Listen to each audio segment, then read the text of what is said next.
Good afternoon, everybody. My name is Trayvon Smith, and you are tuned into YouthLINE Live. How's everybody doing today?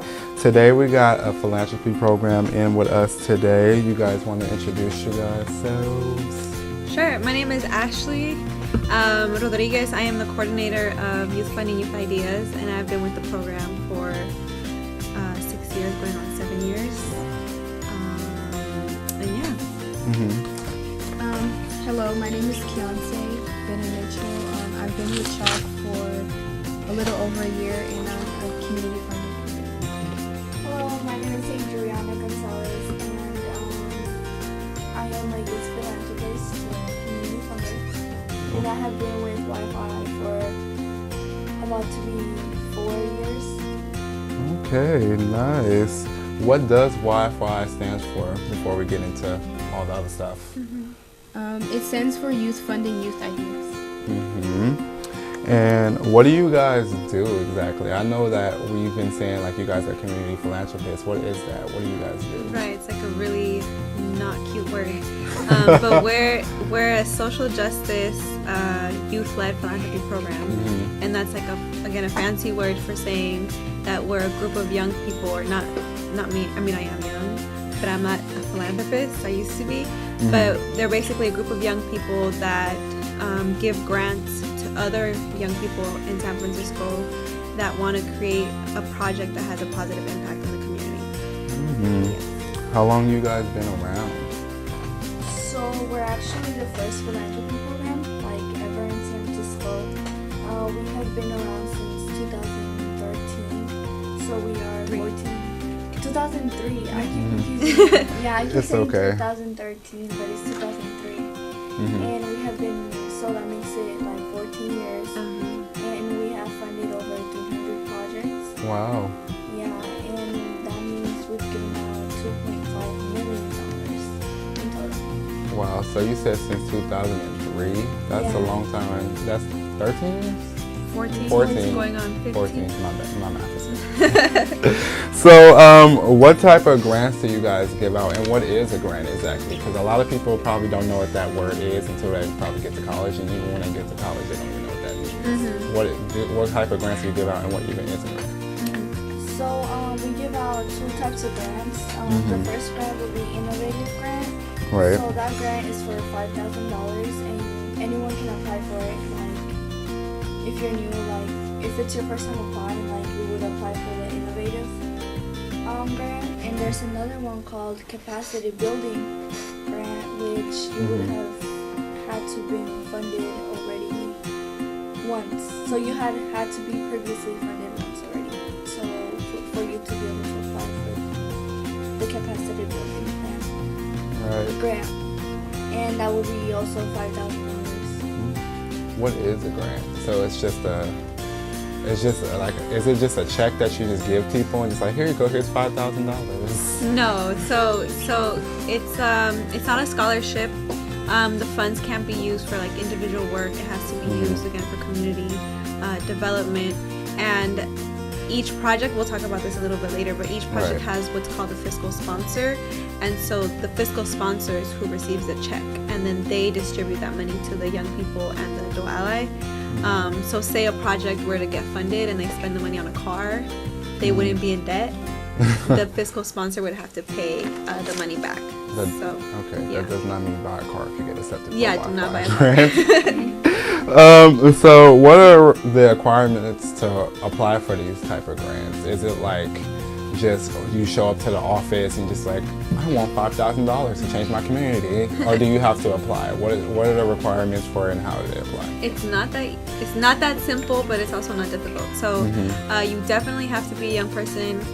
So you have to be between the ages of 14 and 17. If you're 18 and above, you qualify as an adult ally, so you're not able to apply for a project. Right. You have to live or attend school in San Francisco. The third one is that the project has to benefit people in San Francisco. So your project can be based out of Oakland or Berkeley. It has to be here in SF. And your project has to address a social justice issue, like advocating on behalf of undocumented folks, something focused on addressing LGBTQ plus rights or something as simple as like environmental justice. And number 5, like I mentioned earlier, your project has to have a fiscal sponsor. So that's like having any nonprofit. A fiscal sponsor is a nonprofit, so they are committed to financially sponsoring you. Right. So that if anything were to happen, they have the money to commit to it. Cool. Yeah. And a fiscal sponsor could be like a church. It could be any school in the SFUSD district. So we have a lot of fiscal sponsors that are like Balboa or Lincoln or something like that. Or it could be like the SF Public Library. Nice.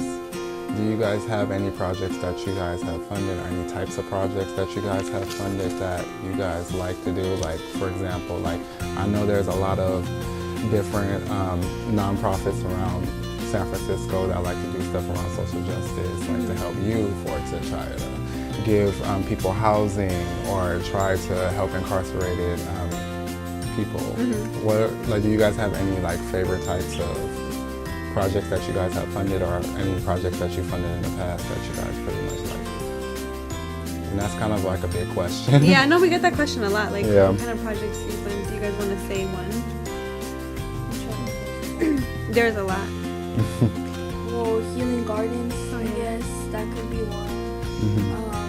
Leadership High School is building a garden in their school, and it gives like the youth time in the garden. They like plant and like they make it look nice, and I guess that's like taking care of Earth and like bringing the community together. I think that's one of the ones I like.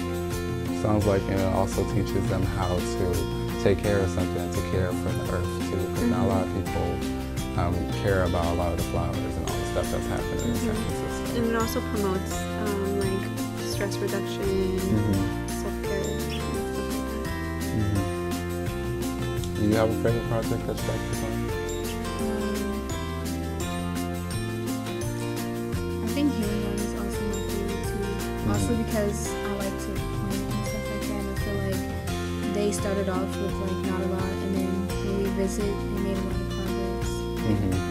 I like the issue too. Like it's for like students to have a place, because in their school they said they didn't have it. In my school we don't have anything like that too. So I think it's cool for them to like start something that's students led, and then like follow through with it and make it nice. Nice. I want to go check them out just for you guys coming. You should. Do you have a favorite one, or are you just going to pass?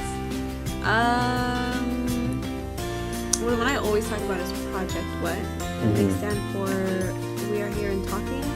And I believe they're like one of the very few projects or now organizations that focus on raising awareness about the rights that children have when their parents are incarcerated. Right. So they've applied before, well, they've received money from YFYI since the very beginning, and now they're like a huge organization. But most recently they've applied to do a project where they create like a bill of rights.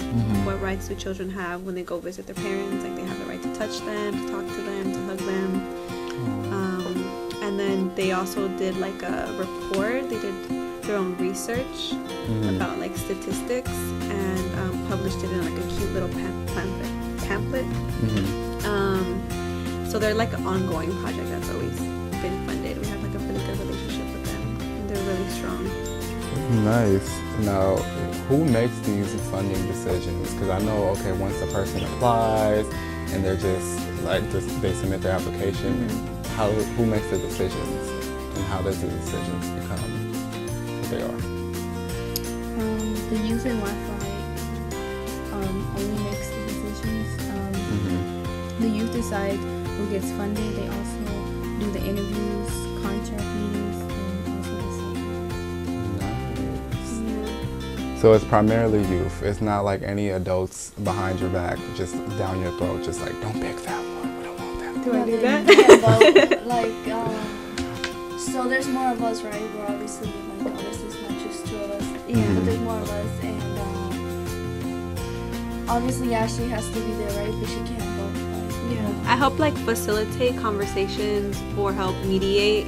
Right. Like if they get too passionate, or they right, because there's like you start advocating on behalf of projects. So if people get too passionate, or they're taking too long on voting or something like that. But I used to vote when I was a program officer, philanthropist.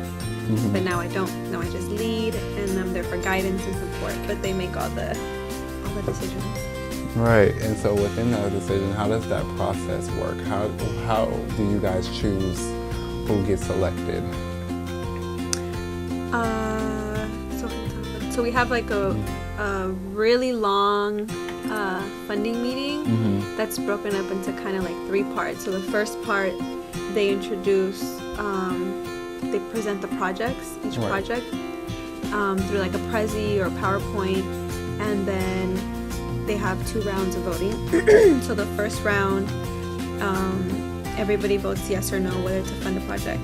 Right. And then in the second round, they vote how much money will go towards the project, and that's usually like the hardest round because everyone has to agree. Like if there's one person that's like, no, I think they should receive $1 more or $1 less, we can't leave the meeting. Like everyone has to have a consensus, and that's pretty much how it works. So it's a unanimous decision.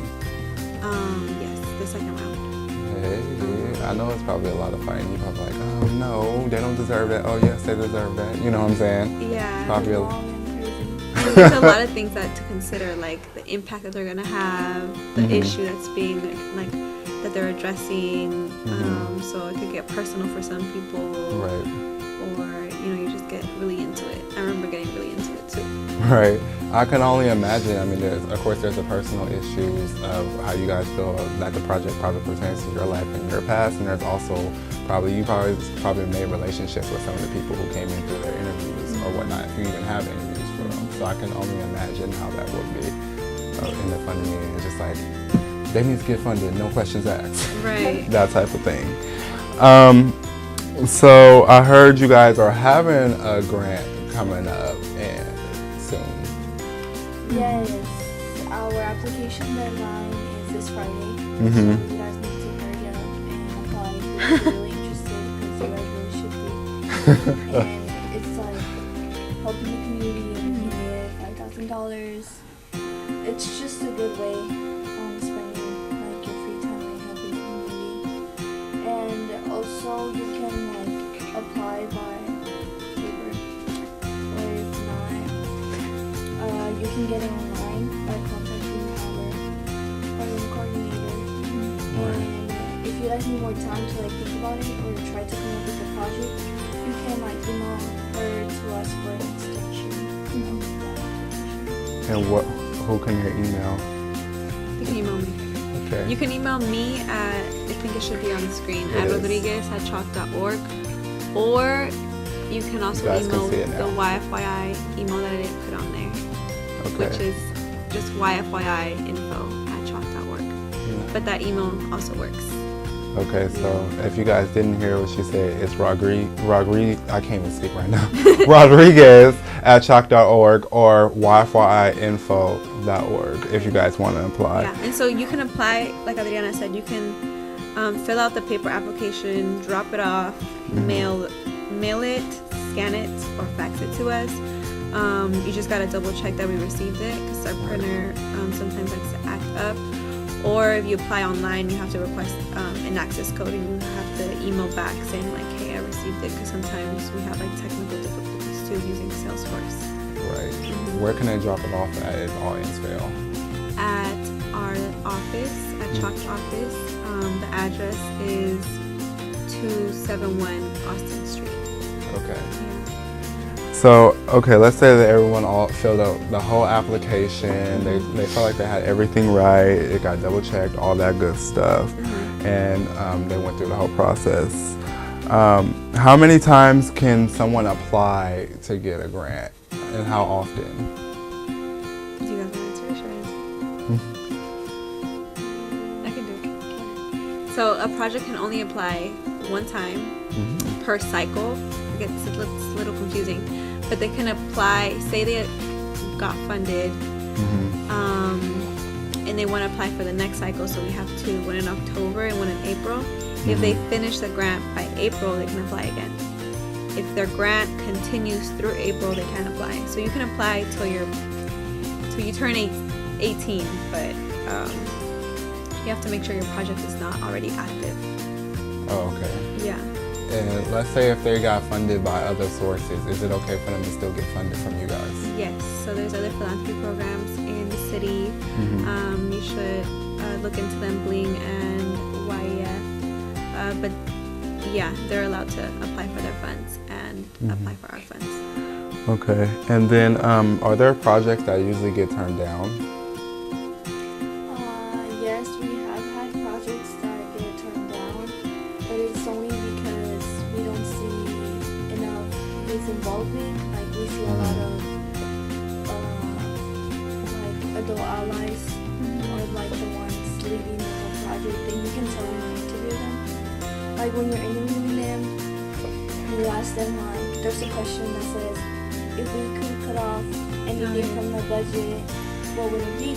Right. And then you like show them their budget, and like they have to decide like, oh, we really need that. Like you would be able to cut that off, right? But if they be like, oh, I don't know, I have to ask my adult ally, or I have to ask whoever's in charge, then we can kind of tell like, oh, it's not like youth-led. That's the only reason why projects will get turned down. But some of them, if they don't get funded, we work with them, and so they can apply the next cycle. We can provide one-on-one workshops, Right. help them brainstorm ideas, and just make their application stronger and make it as much as youth-led as possible, so they can have a better chance of getting funded next time. That's And that's happened before, where like a project has applied and not been funded, and then we worked with them, like Adriana mentioned, and then they apply the next round, and now they're like a project that has continuously been funded. Right. So you guys just don't turn people down like most applicants or most people who are give out funding do. No, They and, don't. no. And then the youth will also, like when they contact projects and let them know that they were funded and also that they weren't funded. That's probably like one of the hardest parts. But they let them know why they weren't, like specific reasons, like, you know, your project is not very strong in youth leadership, or it's a little bit underdeveloped. Right. So they know why they weren't funded, because in other like in the real, not the real world, because it's real, but in like other philanthropy programs, more high level work, Right. funders would just be like, you're just not funded, but they do more personal, like a call or an email, and these are the reasons why. Okay. So do you guys pick and choose, or like you just call everyone? Because I know some people are just like, just gonna send that email today, like you are not funded. Sorry. No, each project is contacted. Gets contacted, but the youth are assigned to specific projects. So it's like if they have project 1 and 2, then they're in charge of contacting both those projects to let them know. Okay. Yeah. So it's not like random. They have like assigned projects already, or sometimes they'll choose a project that they really like hey, can I have this one?